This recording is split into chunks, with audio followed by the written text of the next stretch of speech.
জিন আপনার সঙ্গে কথা বলছে না বা জিন আপনার সঙ্গে মোলাকাত করছে না, কিসের জন্য এসছে সেগুলো তো আপনি জানতে পারছেন না। হ্যাঁ, এই সময় আপনাকে আমি বলবো এই পরামর্শটা নেওয়া আপনার জন্য খুবই গুরুত্বপূর্ণ, বা এই আমলটা আপনার জন্য খুবই মূল্যবান আমল বলে মনে করি।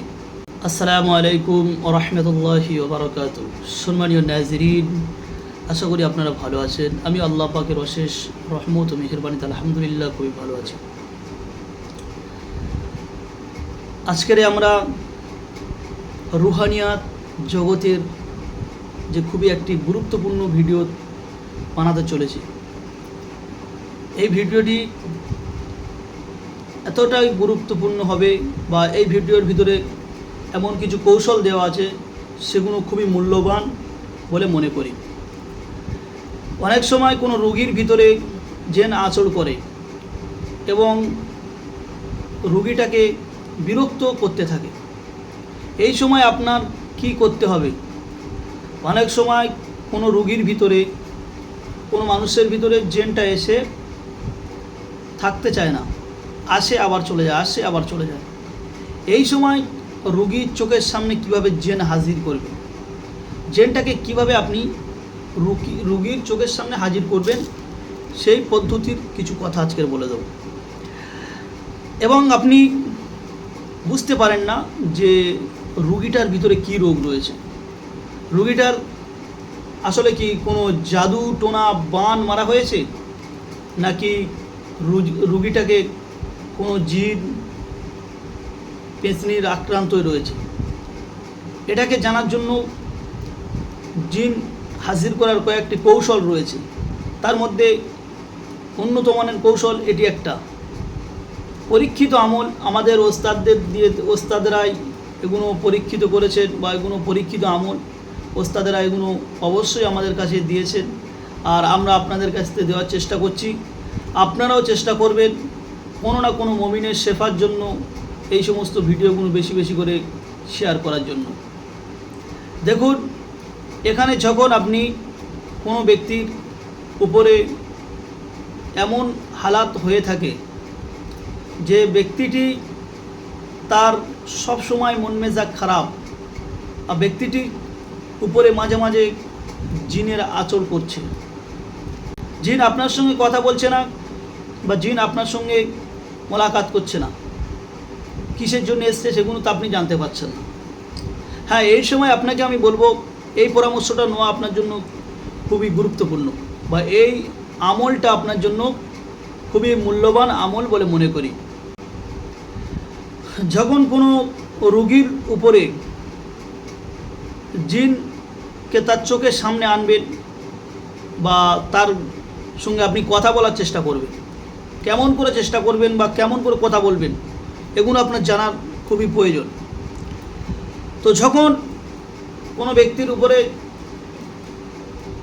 এইরকম দেখতে পাবেন, কিন্তু আপনি বুঝতে পারছেন না এর উপরে কি হয়ে আছে, কেউ কি জিন চালান করেছে, নাকি একে জিন ধরেছে, নাকি কোনো তান্ত্রিকের কাছ থেকে, কবিরাজের কাছ থেকে কোনো ওষুধ করা হয়েছে। হ্যাঁ, এই জিনিসটা জানা অতি মূল্যবান এবং প্রয়োজন বলে মনে করি। তো যখন চলুন আমলটায় বলে দেওয়া যাক, আমলটা শুরু করার কথা। সর্বপ্রথম যখন আপনি এই ব্যক্তিটি নিয়ে, এই রুগীটি নিয়ে আপনি সামনে রেখে দেবেন, রুগীটিকে সামনে বসাবেন, বসিয়ে রুগীটির সামনে আপনি বসবেন। সুন্নাহ অনুযায়ী আপনাকে বসতে হবে, এবং সুন্নাহ অনুযায়ী বসার পরে ওখানে আপনি কি করবেন, 11 বার ইস্তেগফার করবেন, 11 বার দরুদ শরীফ পড়বেন। পড়ার পরে ঠিক আমার হাতের দিকে তাকান, বা ব্যাপারটা দেখুন, এই আঙ্গুলটি আপনি আয়াতুল কুরসি পড়বেন, আয়াতুল কুরসি পড়তে থাকবেন, আর রুগীর এই আঙুলটি হালকা হালকা করে এরম করে টিপ দিয়ে ধরবেন। বাম হাতের এই আঙ্গুলটি আপনি ঠিক এমন করে চাপতে থাকবেন, আস্তে, এমন বেশি চাপবেন না যে রুগীকে খুব ব্যথা পায়। এর মধ্যে আপনার আতাল কুরসি পড়ার মধ্যে দেখবেন জিন এসে আপনার সঙ্গে কথা বলবে। আয়াতুল কুরসি এমন কোনো মুদাব্বির বা এমন কোনো রোজা বা এমন কোনো আছে যে জানে না, তবু আলহামদুলিল্লাহ আয়াতুল কুরসি আমি একবার পড়ে দিই। বিসমিল্লাহির রহমানির রহিম। আল্লাহু লা ইলাহা ইল্লা হুয়াল হাইয়ুল কাইয়্যুম লা তাখুযুহু সিনাতুন ওয়া লা নাউম লাহু মা ফিস সামাওয়াতি ওয়া মা ফিল আরদি من ذا الذي يشفع عنده إلا بإذنه يعلم ما بين أيديهم وما خلفهم ولا يحيطون بشيء من علمه إلا بما شاء وسع كرسيه السماوات والأرض ولا يعوضه حفظهما ওহুয়াল আলিয়্যুল আযীম। এইটি আপনি বারবার পড়তে থাকবেন, রোগীটির আঙ্গুলটি ধরে বারবার পড়তে থাকবেন।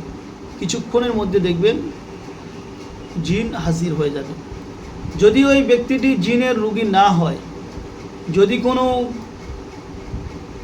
বান মারায় বা যদি কোনো তার উপরে ওষুধ করা থাকে বা তার উপরে যদি কোনো জাদু আক্রান্ত ব্যক্তি হয়ে থাকে, তাহলে সঙ্গে সঙ্গে ওর গলা থেকে পা এমনি ভারী হয়ে যাবে। ও সঙ্গে সঙ্গে বুঝতে পেরে যাবে রুগী যে শরীরটা খুবই ভারী ভারী ঠেকছে।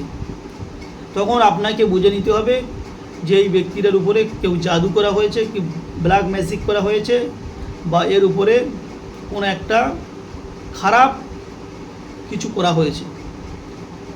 তো যখন আপনি বুঝে নিলেন এর থেকে আরও কড়া কড়া আমল রয়েছে বা এর থেকে জাকাতের কিছু আমল রয়েছে, ইনশাল্লাহ আমরা আপনাকে দেব। আপনারা অবশ্যই এই পেজটাকে ফলো করবেন এবং চেষ্টা করবেন এই আমলগুলো নিজে করার এবং অন্যকে করার সুযোগ করে দেওয়ার। হ্যাঁ, আমলটা করার আগে থেকে আপনাকে অবশ্যই এই জিনিসটা মাথায় রাখতে হবে যে আমলটি যখন করবেন তার আগে অবশ্যই একটা সপ্তাহ আপনাকে এই আমলের বিষয় একটু আমেলদার হতে হবে। কমপক্ষে এক সপ্তাহ আপনি আমেলদার হবেন। এক সপ্তাহ আয়াতুল কুরসিটা দিন রাতে পারলে 100 বার করে পাঠ করবেন। ইনশাআল্লাহ এগুলো পরীক্ষিত আমল আল্লাহ রাব্বুল আলামিন অবশ্যই আয়াতুল কুরসির ওসিলায় আল্লাহ রাব্বুল আলামিন আপনাদেরকে হাজিরাত কবুল করাবেন। ইনশাআল্লাহ আল্লাহ রাব্বুল আলামিন আপনার আমাকে আমলদার হওয়ার তৌফিক দান করুন। আল্লাহুম্মা আমিন। আপনারা সকলে ভালো থাকবেন। আলহামদুলিল্লাহ, আমিও আল্লাহ রাব্বুল আলামিনের দরবারে সকলের জন্য দোয়া করি, আপনারাও দোয়া করবেন। আসসালামু আলাইকুম ওয়া রাহমাতুল্লাহি।